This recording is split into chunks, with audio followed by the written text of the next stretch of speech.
Os chamados ismos, os autoritarismos e os fascismos, que percorrem a Europa durante os anos 20 e 30, devem ser enquadrados no pós-guerra.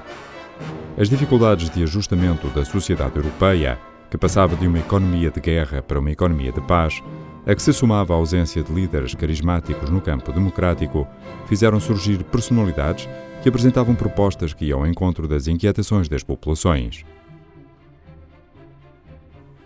Apoiadas por organizações militarizadas e com uma utilização muito eficaz da propaganda através da rádio e jornais, souberam incutir a necessidade da ordem, da segurança e, com isso, promover alterações profundas nos modelos constitucionais. O movimento militar do 28 de maio de 1926 pôs término à Primeira República. Cansados de viver um período de grande instabilidade política e social, os portugueses viram com bons olhos a chegada de um regime mais autoritário, que pusesse fim à onda de greves, tumultos, faltas de emprego e segurança. Logo após os primeiros dias, encerrou-se o Parlamento, dissolveram-se os partidos políticos, suspendeu-se a atividade sindical e instituiu-se a censura. Inicialmente chamado para ocupar a pasta das finanças, o que faz com sucesso, António de Oliveira Salazar vê por isso o seu prestígio aumentado e ocupa o lugar de presidente do Conselho de Ministros. Aproveitando os mecanismos repressores da ditadura militar, Salazar vai transformá-la em 1933 num regime constitucional com características corporativa e autoritária. Éramos um Estado subordinado à moral e ao direito. De tal maneira que acima dos interesses do cidadão estavam os interesses da coletividade. Era um Estado unitário, porque tinha um governo único para todo o território nacional e era uma república democrática orgânica e antiparlamentar. Democrática orgânica significa que o indivíduo não votava isoladamente, mas que votava integrado na corporação no meio em que vivia. E antiparlamentar porque não existia o Parlamento e precisamente foi uma das razões porque se fez a Constituição de 1933 foi porque verificou-se que o sistema parlamentar da Constituição de 1911 tinha levado o país praticamente à bancarrota, às disputas partidárias, economicamente estávamos muito em baixo e, portanto, a Constituição de 1933 procurava remediar estes defeitos. Ainda nesse ano, Salazar promulga o Decreto-Lei 22.992 e com ele unifica na PVDE as duas polícias existentes, a Polícia Internacional Portuguesa e a Polícia de Defesa Política e Social.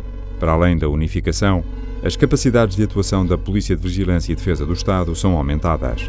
O que aconteceu foi que elas, a pouco e pouco, foram sendo dadas mais capacidades para prender, manter, durante muito tempo, para terem prisões especiais, para poderem decidir, inclusive, sobre a vida política dos presos, mesmo depois de eles terem ido a tribunal, para poderem conduzir os processos até tribunal.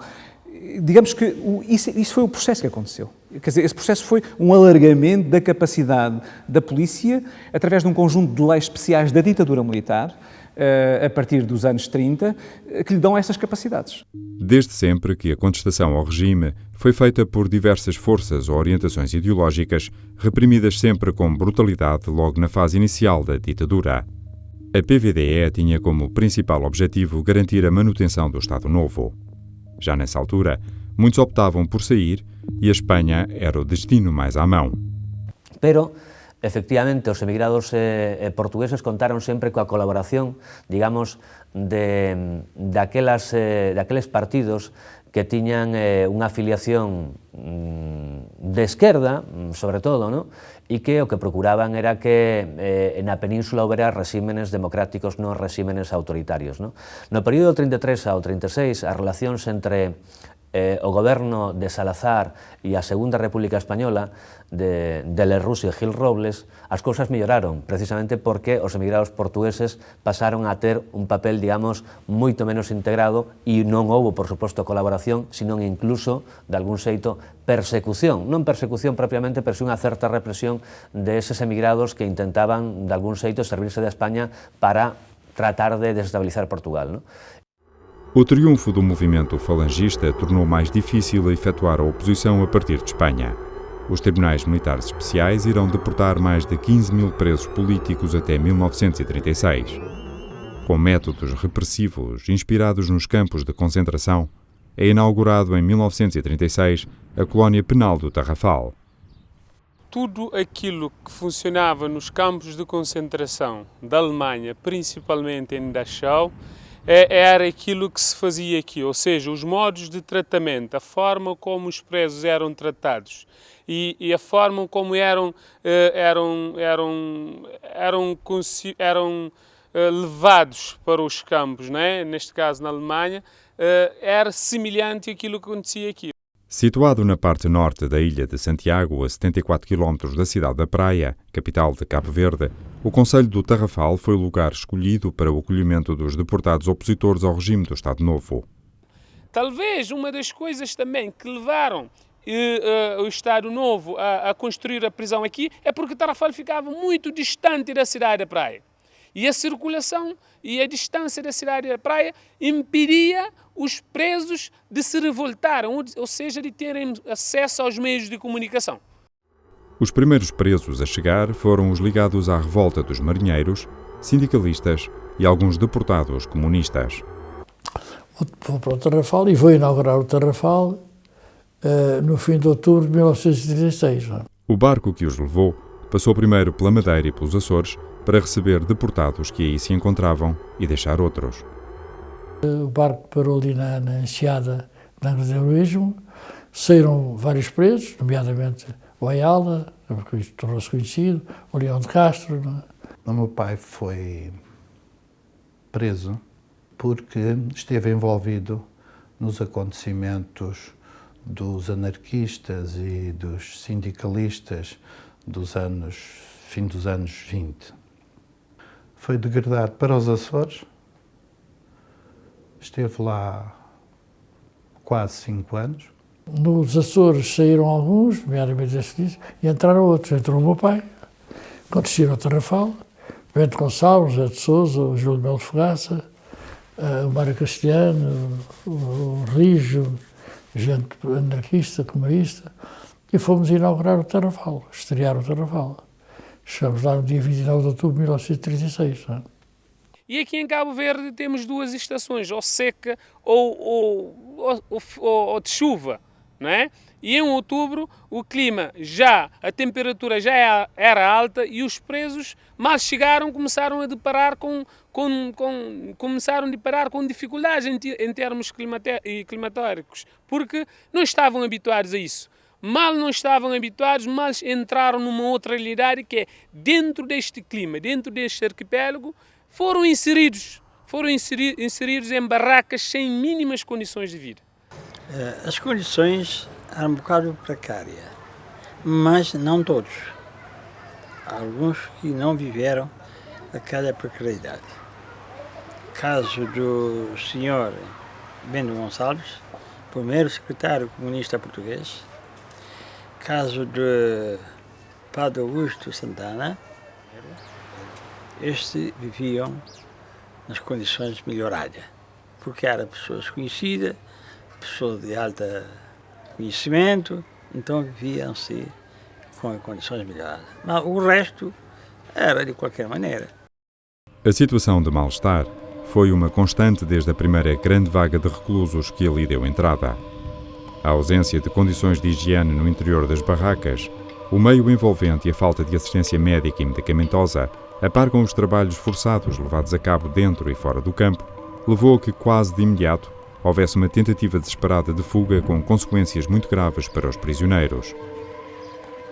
Então inventaram uma fuga que foi falhada e uma forma de reprimir esses presos era fazer uma vala de forma que houvesse maior circulação de água dentro do campo, mas também de forma que começassem a pensar que quem manda tem o poder de fazer tudo e eles simplesmente tinham que obedecer. E puseram-nos a fazer aquilo, portanto, a trabalharmos no fundo da vala com calores enormes, não é verdade? Começaram a cair vários presos, não é? Depois, numa semana, morreram 6, não é? E eles acabaram por suspender os trabalhos ali, não é? A construção do talude ficou ligada à tragédia. A desidratação, a par com o paludismo contraído no final da estação das chuvas, eliminou 6 homens habituados a esforços físicos prolongados durante aquela que ficou conhecida como a Semana Trágica. Foi um período muito difícil, com muita gente quase não morreu por acaso. Havia pessoas que estavam numa posição de enfermaria que já cheiravam mal, salvaram-se, não se sabe como no limite, apareceu lá um garrafão de canino, não é? Não tínhamos desenvolvimentos nenhum, tínhamos tentado uma fuga coletiva e tínhamos sido castigados, não é? Tínhamos tirado os medicamentos todos, não é? E, portanto, estávamos completamente indefesos, não é? E apareceu lá um garrafão de canino, aquilo talvez tinha tido, até psicologicamente nos tenha dado um certo alento, não é? A 3.000 quilómetros de distância, as famílias dos presos faziam um esforço para lhes enviar o que eles pediam. Muitos dos medicamentos eram desviados pelo próprio médico do campo, Esmeraldo Paes Prata, que deixou uma memória muito viva no Tarrafal, passados mais de 70 anos. O médico Esmeraldo Paes de Prata, mais conhecido por Tralheira dentro do cotidiano prisional, dizia, e como disse bem, ele afirmava constantemente que estava no Tarrafal simplesmente para cumprir os deveres do Estado Novo. E um dos deveres do Estado Novo o objetivo do Estado Novo é deteriorar, quer física, quer psicologicamente, e, por que não, levar à morte os inimigos do Estado Novo e da ditadura. O medicamento que havia era medicamento que os familiares mandavam para os presos. Esse era o medicamento que existia. Disseram-me que lá para os presos ele era mau. Ele dizia que era só para fazer bilhete de óbito e não receitas. Com certeza, porque se ele não dava consulta, não tratava os doentes, era para certidão de óbito. Certidão de óbito era para preencher a causa da morte. Nas consultas, passava o tempo a bater com o lápis nos olhos, fingir que nos ouvia, e depois tinha sentenças como esta: tenho as costas. Olha, a receita é darem umas pinceladas de tintura de baixo para cima, de um lado para o outro, não é? A gozar connosco, não é? Não? Claramente, não é? Eu recordo-me dele, fez lá várias operações de sangue frio, que era uma coisa horrível. Os gajos eram um sádico, usava com aquilo, não é? A par das doenças não tratadas, outro tratamento era dado aos presos. A frigideira situava-se nesta área e que, infelizmente, destruíram um pouco a história. Não temos precisamente não temos a precisão do sítio em concreto, mas ficava à beira da Ribeira de Chambão, até porque os presos políticos diziam, ou os presos do campo de concentração diziam, que durante o tempo que estavam na frigideira, principalmente à noite, ouvia os zuzuns das mulheres de Chambão, que gostavam muito da diversão noturna.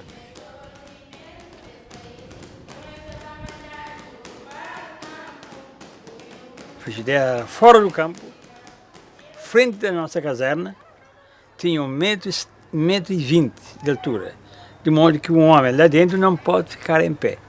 Tinha que ficar sempre dobrado ou sentado no chão. Essa que é a frigideira original. Tivemos 3 dias sem beber água. Quando nos foram levar água, a língua tinha tão inchada dentro da boca, eu não conseguia beber água. Parecia fel, não é? Começámos a desinchar a língua, molhando a língua com água, até que ao fim de um tempo conseguimos começar a beber água. Por esta altura, da Europa chegavam sinais a Salazar de que os autoritarismos e os fascismos gozavam de boa saúde. Com mão de ferro e alguns safanões, como disse Salazar em 1932, o regime ia calando os que se lhe opunham e isolava-os longe de Lisboa. As notícias eram proporcionadas maioritariamente, na maior parte, por bocados de jornal, pedaços de jornal a que os guardas limpavam o rabo, sujos de exceção, não é? Que nós apanhávamos quando vinhamos trabalhar cá fora, não é? E nós íamos, às vezes, desfasados 15 dias, um mês, não é? E nós fazíamos um circo quando chegávamos lá dentro para ler o jornal, as notícias do mundo, com uma avidez enorme, não é? Mas de resto, não estávamos incomunicáveis, não tínhamos jornais, não tínhamos rádio, completamente incomunicáveis, não é? Na frigideira do Tarrafal, Gabriel Pedro esteve um total de 135 dias. Entre 8 reclusos, foram repartidos 750 dias de permanência na frigideira. Mas o final da Segunda Guerra Mundial sobressalta a ditadura portuguesa. Salazar promulga um novo decreto, põe fim à PVDE e faz nascer a Polícia Internacional e Defesa do Estado, a PIDE. A PIDE foi criada realmente em 1945 pelo Decreto-Lei 35044. Ao fim e ao cabo, foi a Polícia Internacional e Defesa do Estado, fazia parte anteriormente da Polícia Judiciária. Era também uma Polícia Judiciária. Foi destacada da Polícia Judiciária, passou a pertencer ao Ministério do Interior, ou depender do Ministério do Interior, e a sua função era precisamente prevenir e reprimir os atos delituosos contra a segurança do Estado, nomeadamente aqueles que procuravam alterar a Constituição por meios não consentidos, por meios violentos. Essa era a atitude da Polícia Internacional. No campo do Tarrafal, os presos sentiram as alterações provocadas pela nova ordem mundial. Para o regime, convinha limpar rapidamente as provas de que também tinha um campo de concentração. E depois, quando a situação inverteu, alguns procuravam o contrário, procuravam limpar-se, não é? E alguns, por fim, acabaram por nos trazer quase diariamente com os comunicados dos aliados e tal. É um fenómeno curioso. Depois da guerra, é claro que o regime ficou numa situação difícil, porque colaborou com os nazis, tinha colaborado com o Franco na Guerra Civil de Espanha de maneira escandalosa e, portanto, toda a gente julgava que o regime não se ia aguentar. Mas o regime foi salvo, como aliás o de Espanha, por a traição das democracias ocidentais, que tinham medo que esses países se transformassem em países comunistas e, portanto, preferiam os ditadores, que lhes faziam os fretes todos que eles queriam.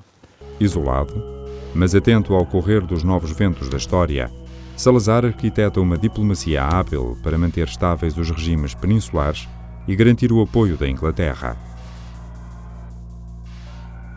Em 1939, Portugal celebra com a Espanha um tratado de amizade e cooperação e no ano seguinte reforça-o com um protocolo adicional. Salazar sabía que non podían existir na península dos regímenes contradictorios. Non podía haber unha democracia en España e en Portugal unha dictadura porque tarde ou temprano, máis tarde, máis cedo, se poderían facer contaxios que acabaran por desestabilizar, sobre todo, o que lhe preocupaba, o seu proxecto político, o proxecto do Estado Novo, não? Estes dois acordos, estes dois tratados, serviram muito bem a diplomacia salazarista no seu objetivo de manter o general Franco afastado da órbita das potências do eixo, na medida em que isso era importante para Portugal, estabilizava a Península Ibérica, neutralizava a Península Ibérica e servia os interesses estratégicos da Grã-Bretanha, potência com a qual Portugal tinha relações de grande proximidade. Portugal estava, de certa maneira, sujeito a uma espécie de tutela da Grã-Bretanha em termos internacionais e, portanto, era importante que a sua política face à Espanha servisse também os intentos de Londres. Salazar apenas visitou Espanha por 2 vezes para se encontrar com Franco. No entanto, o seu conhecimento das outras realidades políticas era bastante consistente. E, curiosamente, tinha uma maneira de trabalhar interessante, que era, conversava com as pessoas, designadamente com pessoas que tivessem exercido grandes funções internacionais que o visitavam, e guardava uma tal memória das conversas que as citava como quem cita livros.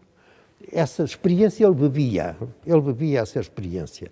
Mas é claro que não é a mesma coisa de ter visto, de ter enfrentado pessoalmente. Bom. De pouco serviu ao país que o presidente do Conselho conhecesse de cor as palavras dos diferentes líderes políticos. O regime permanecerá inalterado durante mais 30 anos, com o apoio das potências ocidentais, que cinicamente fechavam os olhos à violação dos direitos humanos declarados no pós-guerra. O nosso mais antigo aliado e igualmente uma das mais antigas democracias não hesitou em apoiar diplomaticamente Portugal. Outros países colaboraram ativamente com a PIDE.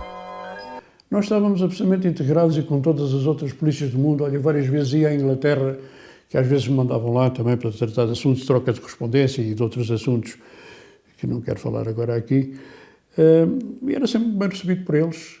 Por exemplo, também quando morreu o Pompidou, o presidente Pompidou de França, lá foi o presidente Marcelo Caetano, convidado pelas pessoas que fizeram as exéquias do Pompidou.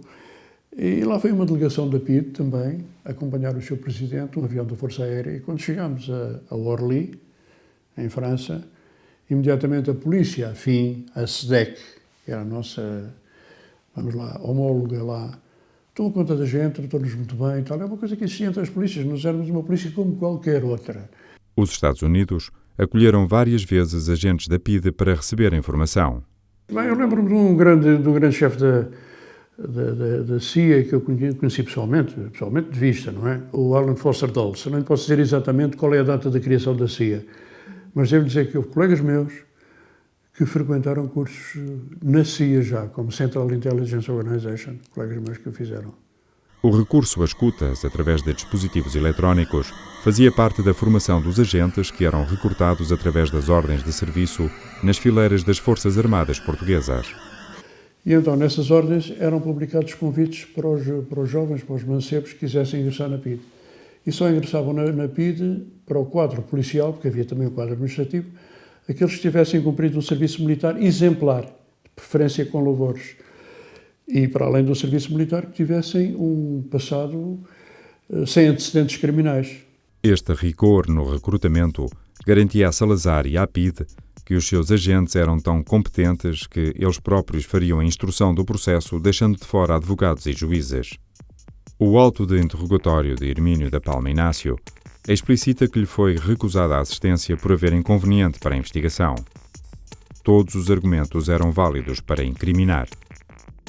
E na agenda dizia, havia uma palavra que dizia assim, MPB, ali numa altura, MPB. E eles basearam-se na acusação. Ela teve em prisão também 6 meses preventiva. Depois, ao fim de 9 meses, foi julgada. E nessas letras, MPB, eles diziam, meu partido bolchevique, percebe aí, numa agenda. E aquelas 3 letras significavam meu primeiro beijo. Está a perceber?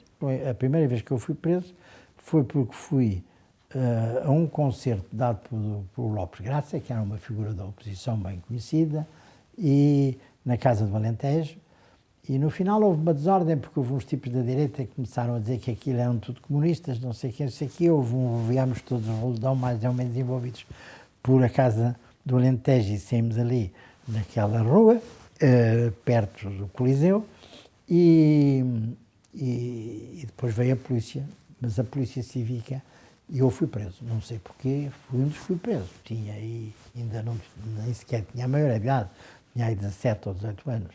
Eu fui preso pelo aquele chamado movimento de Beja, o assalto ao quartel de Beja, mas o movimento de Beja, há quem chama o assalto ao quartel, não é o assalto ao quartel, foi o movimento de Beja, o movimento de oficiais, não é, que teve, enfim, que fracassou, por razões várias, e 5 dias depois do acontecimento fui preso. E creio que foi derivado ao dia 5 de outubro de 1958, eu ter dado um abraço ao general Humberto Delgado, que aparecia lá eu, mais um outro camarada, fardado a Carris, e interrompi a fileira, que ele trazia uma segurança, e eu furei a segurança e dei um abraço, senhor general, a Carris está presente. Houve pessoas lá, os tipos da segurança, não ficaram assim muito coisa, e o próprio general disse, deixem lá dar o abraço ao homem e tal. E eu depois havia lá bufos de Carris, que por força eu tinha que ser comunista. Mas não era comunista, eu não era comunista. Ele tinha um conjunto de livros para levantar na alfândega.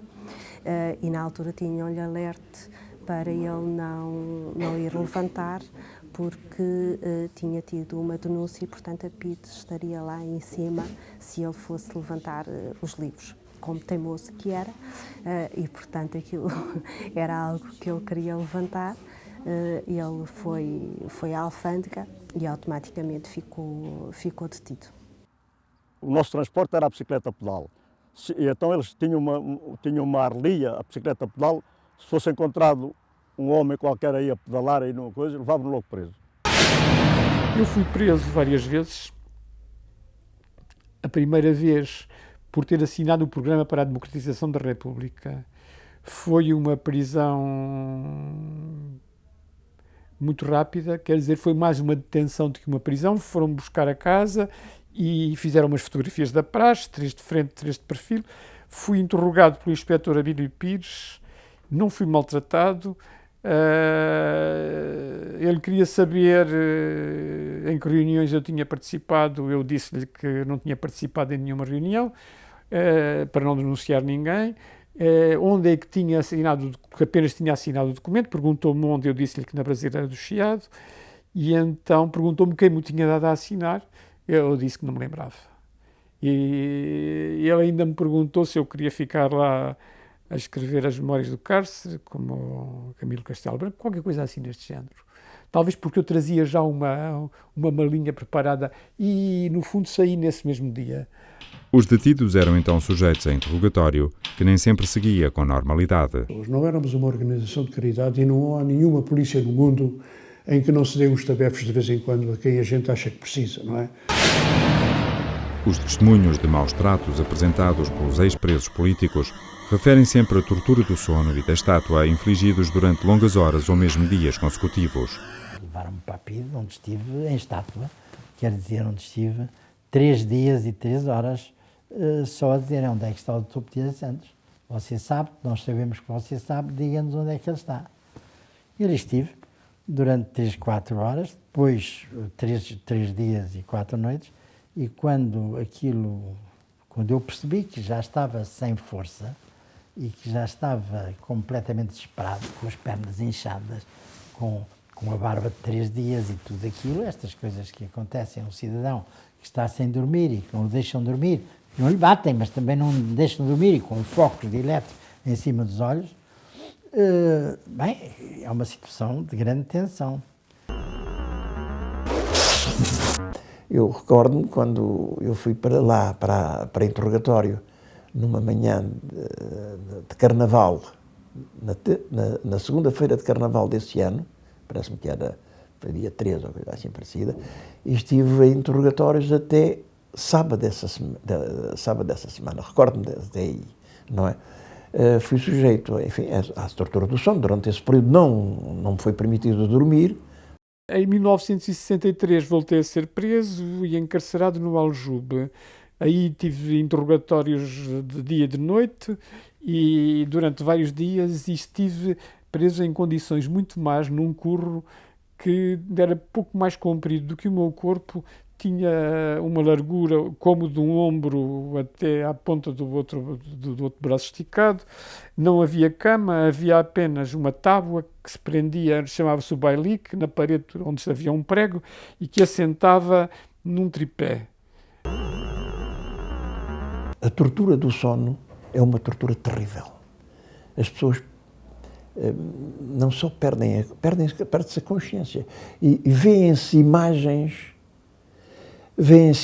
que não existem, mas que, por exemplo, um pequeno sinal numa parede pode-nos refletir no nosso cérebro, um animal terrível. Quando nós estamos a sonhar, estamos a ver uma sequência qualquer fantástica e a acreditar que essa sequência é verdadeira, quando, obviamente, é uma imaginação nossa.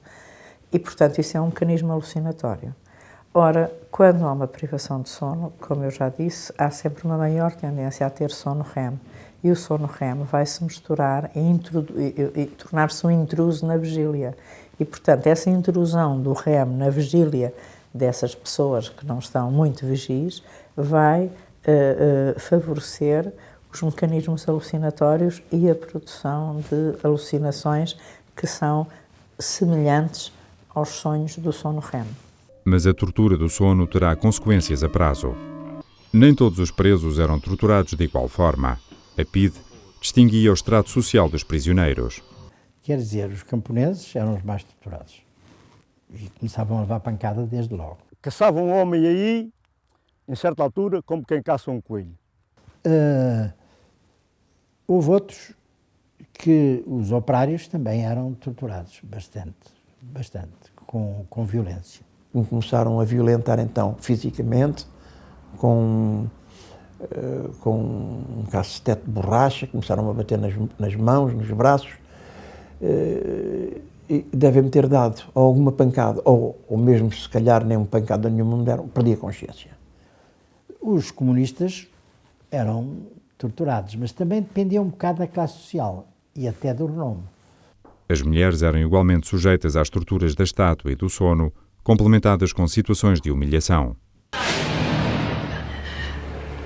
E estavam lá duas mulheres polícias, enormes, gordas, grandes, e disse, olha, estas senhoras são apalpadeiras do Reduto Norte, porque o Reduto Norte eram de preços comuns, que também que as filhas, mas eram dos preços comuns. Então aqui estas senhoras que são apalpadeiras e querem que a senhora se dispa e ver os seus orifícios naturais. Tudo era violado. A correspondência também não escapava. Nos interrogatórios que me fizeram, eu dei-me conta de que tinham violado muita da minha correspondência. E até particulares, tudo. Até cartas de amores. E nós abríamos a coisa muito simplesmente, agarrávamos num envelope. Se eu tivesse um envelope até era engraçado. Podes perceber? Mas se o subscrito for aberto assim, e assim, e depois de puxar esta parte para aqui, e se nós sacarmos o conteúdo por aqui e voltarmos a meter com muito jeitinho, ninguém vê, ninguém dá por isso. Indefesos, aos presos políticos pouco mais restava do que se sujeitarem às vontades da PIDE. Alguns familiares dos presos chegaram a pedir apoio ao grupo de deputados da Assembleia Nacional conhecido como Ala Liberal. Essas intervenções foram motivadas pelo facto de, com muita dificuldade, com muitos empecilhos, termos conseguido visitar presos políticos em Caxias. Falámos com pessoas, começámos por avisá-las de que a conversa estaria certamente a ser gravada, e houve casos que nos foram ali relatados de agressão, de pessoas que tinham marcas nos joelhos, nas costas, etc. E também de pessoas que tinham direito à liberdade condicional e que não estavam a dar a liberdade condicional, etc, etc, etc.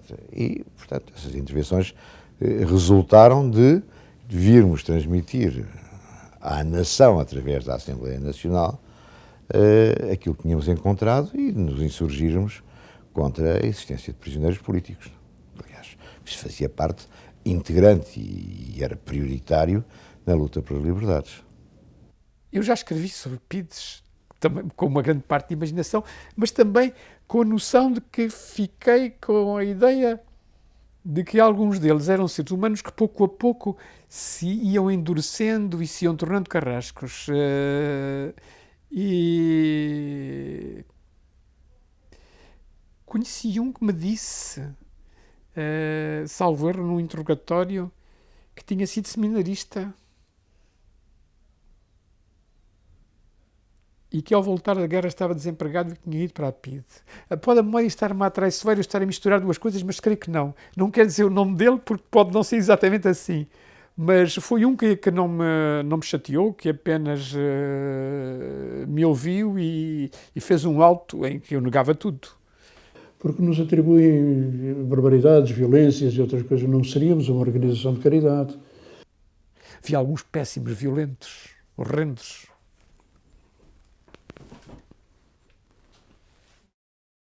Os julgamentos no tribunal plenário eram sempre muito concorridos. No entanto, os lugares livres da sala de audiências eram preenchidos pelos próprios agentes da PIDE. Para os advogados dos réus, a defesa era difícil. as pessoas eram presas. Ao princípio eram presas sem nada, sem sequer nenhum documento. Eram presas, eram agarradas ou nos escritórios, ou nas ruas, ou nas casas em que entravam e eram levadas brutalmente para a PIDE. Bem, é claro que as famílias começaram a criar redes de solidariedade e iam ter com os advogados que pareciam advogados da oposição e que tinham a coragem de aceitar uma colaboração dessas, que ainda por cima não era paga, porque a regra de sempre dos advogados portugueses, honras seja, é que nunca levaram de tostão um preso político. Além disso, os tribunais plenários confrontavam-se com processos instruídos pela PIDE, cuja instrução normalmente se limitava às declarações extorquidas aos réus e que depois, no final do processo, eram confirmadas através de um auto expressamente feito para isso, por 2 agentes da PIDE que declaravam falsamente que tinham assistido aos interrogatórios e que aquelas declarações que constavam do processo correspondiam à verdade das declarações dos réus. E eu não estava afiliada a nenhum partido político e fui condenada como dirigente do Partido Comunista, sem provas nenhumas. Portanto, como é dizer, o juiz disse sempre no tribunal me condenava por convicção. Isaura Coelho, enfermeira de profissão, foi presa porque pretendeu casar. Como noutras profissões, a ditadura não reconhecia esse direito às enfermeiras. A enfermeira Isaura encabeçou um abaixo-assinado em que se pretendia alterar a lei. Pagou com 4 anos de prisão a vontade de se afirmar contra uma injustiça, enquanto que no país dos brancos costumes, outras enfermeiras escondiam o seu estado civil e até a constituição da sua família. Havia até lá uma enfermeira que tinha, que ela era muito dedicada a um sobrinho. Portanto, o sobrinho estava em casa, falava muito do sobrinho, e mais tarde vinha saber que era filho dela, mas ela dizia que era sobrinhos para não ser despedida, não era? Durante o julgamento, os réus aproveitavam para denunciar os maus-tratos recebidos durante a fase de interrogatório. Mas os juízes insistiam em ignorar essas situações e muitas vezes agravavam as penas por desobediência ao tribunal plenário. Por exemplo, o Otávio Pato, que eu fui advogado, que esteve 16 dias, salvo o erro de estátua, e que teve uma síncope, ia morrendo, e que se portou como um herói. Realmente, o Otávio Pato foi espancado, brutalmente espancado. Isso eu não tenho dúvidas. E depois, no tribunal, quando ele estava a dizer aos juízes que tinha sido expulso, tinha sido espancado, os juízes mandaram-no calar porque isso não tinha importância para o caso. E ele continuou a falar, e eu também, a interromper os juízes a dizer que tinham que o ouvir, e de repente eles obrigam-no a sair e dizem à polícia PIDE, levem este homem para o calabouço. E à bruta, esses tipos entraram dentro da teia do tribunal plenário. Eu assisti a isso, aos berros contra. E os tipos à força e dando-lhe pancada, levaram-no e arrastaram-no para a cadeia de novo. E ele portou-se sempre de uma maneira exemplar. Os réus eram inibidos de se pronunciarem sobre os tratamentos a que tinham sido submetidos nos interrogatórios, no tempo em que estiveram detidos, e apenas tinham, no fundo, que se pronunciar sobre se confessavam ou não pertencer ao Partido Comunista Português.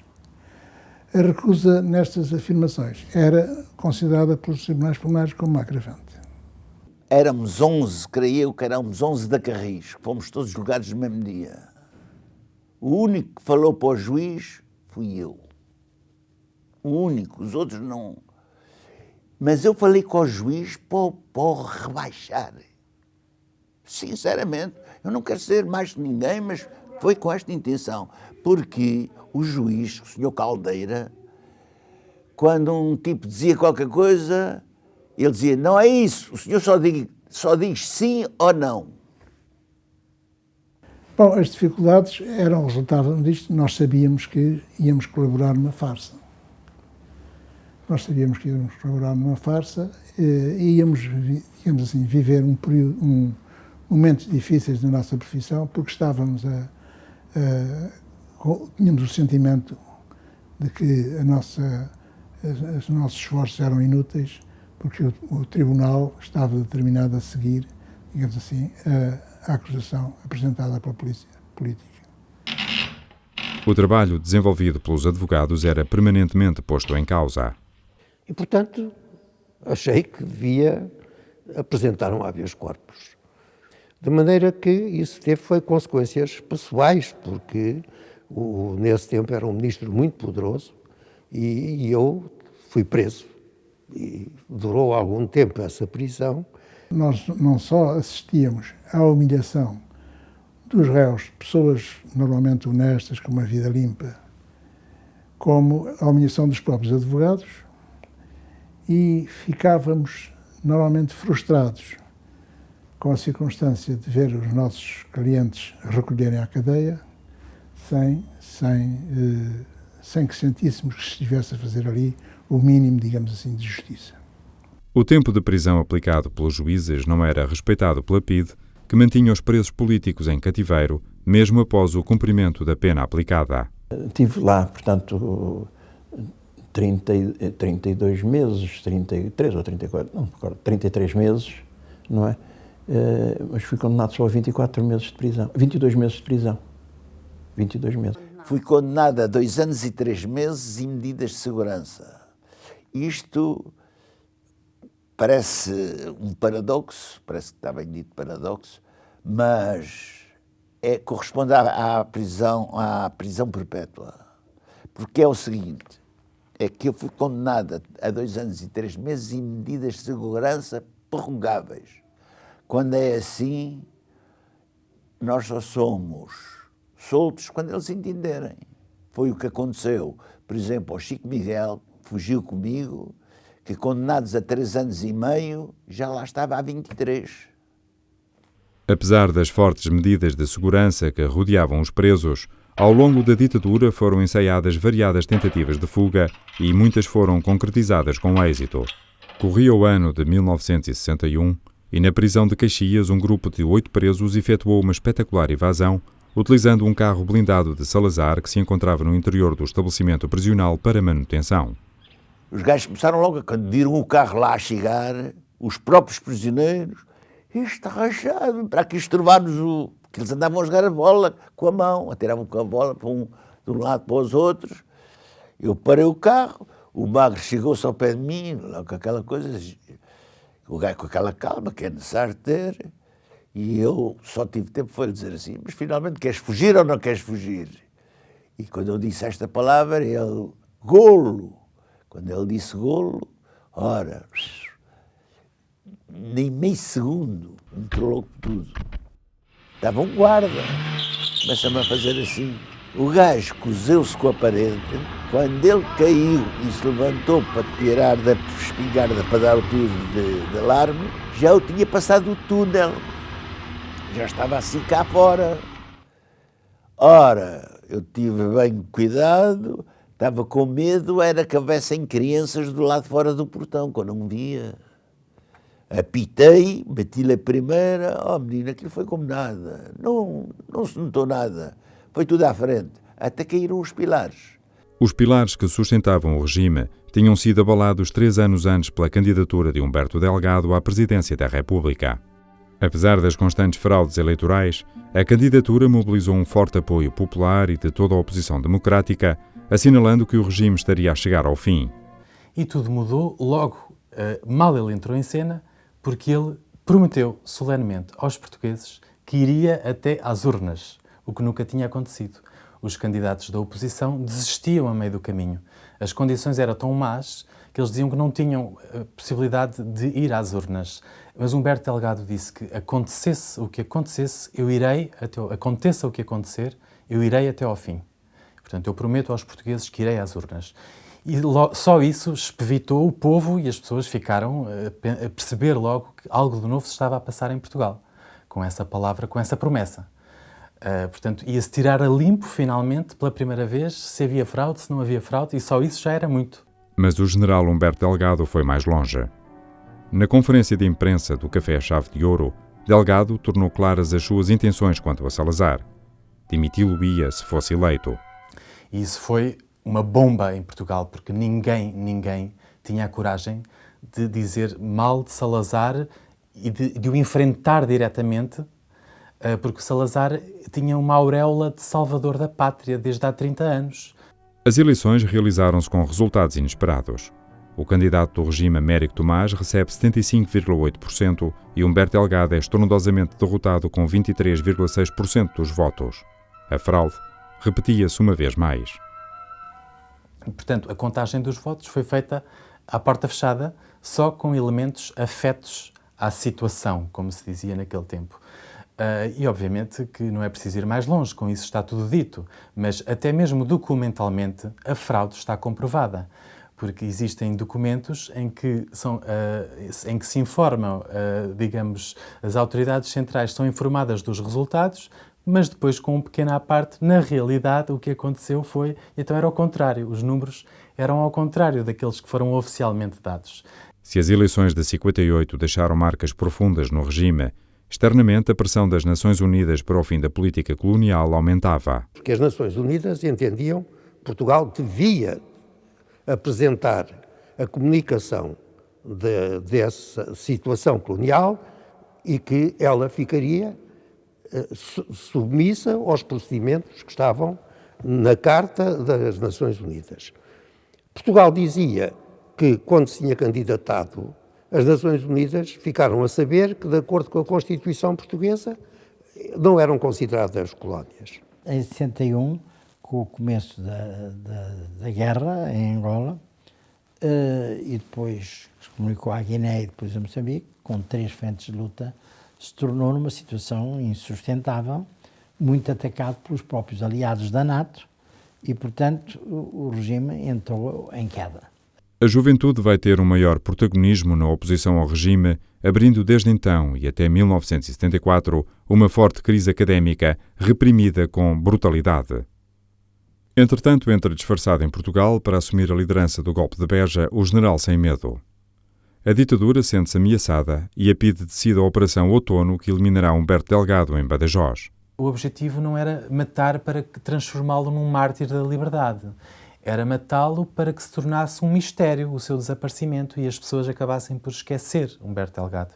Esse era um grande objetivo, porque ele era um símbolo e, portanto, se ele morresse e as pessoas soubessem, seria um problema muito grande, como veio a ser.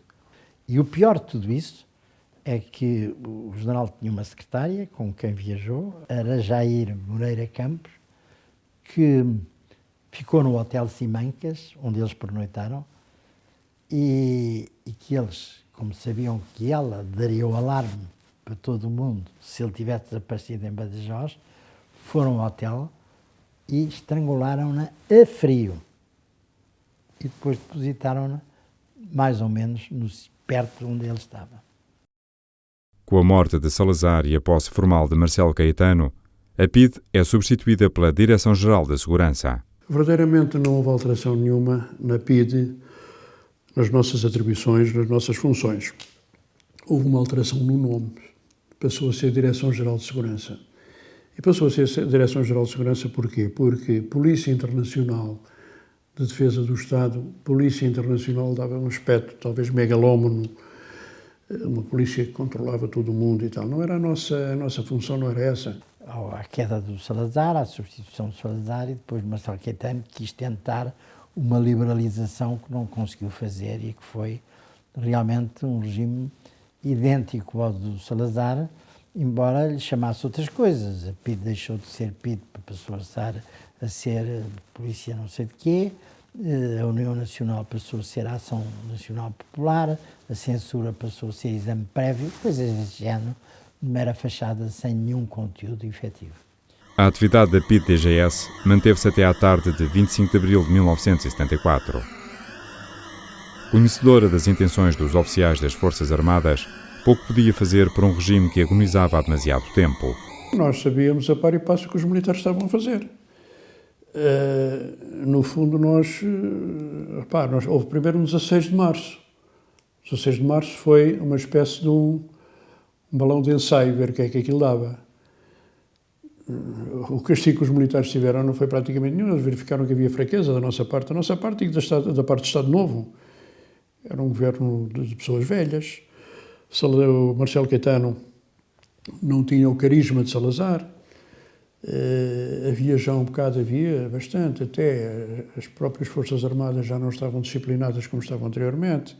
O trabalho de sapa, de corrosão que o nosso inimigo fazia, tecnicamente bem feito, aquilo nós podíamos ter abortado a 25 de Abril, mas acontecia mais tarde, voltava, o regimento estava cansado, estava minado.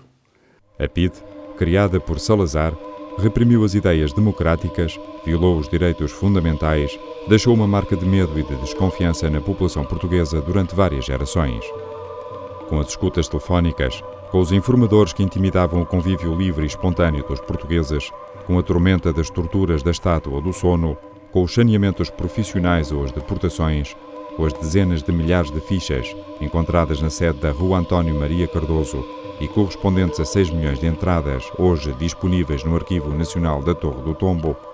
Com tudo aquilo, a PIDE ajudou Salazar a despolitizar e desmobilizar a participação cívica na sociedade portuguesa, mantendo nesta ecos e tiques muitos anos após a sua extinção. Dos que morreram sem saber porquê, dos que teimaram em silêncio e frio, da força nascida no medo e a raiva solta manhã cedo, fazem-se as margens do meu rio, das cicatrizes do meu chão antigo e da memória do meu sangue em fogo, da escuridão a abrir em cor, do braço d'água e a arma flor, fazem-se as margens do meu povo. Canta-se a gente que a si mesma se descobre e acorda vozes arraiais. Canta-se a terra que a si mesma se devolve, que o canto assim nunca é demais.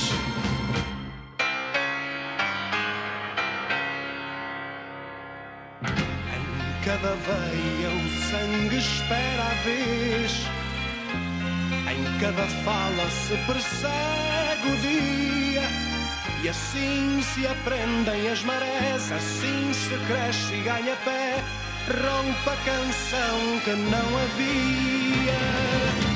Acordem luzes nos umbrais que a tarde cega, acordem vozes e arraiais. Cantem despertos na manhã que a noite entrega, que o canto assim nunca é demais. Cantem marés por essas praias de sargaços, acordem vozes arraiais. Corram descalços rente ao cais, abram abraços, que o canto assim nunca é demais. O canto assim nunca é demais.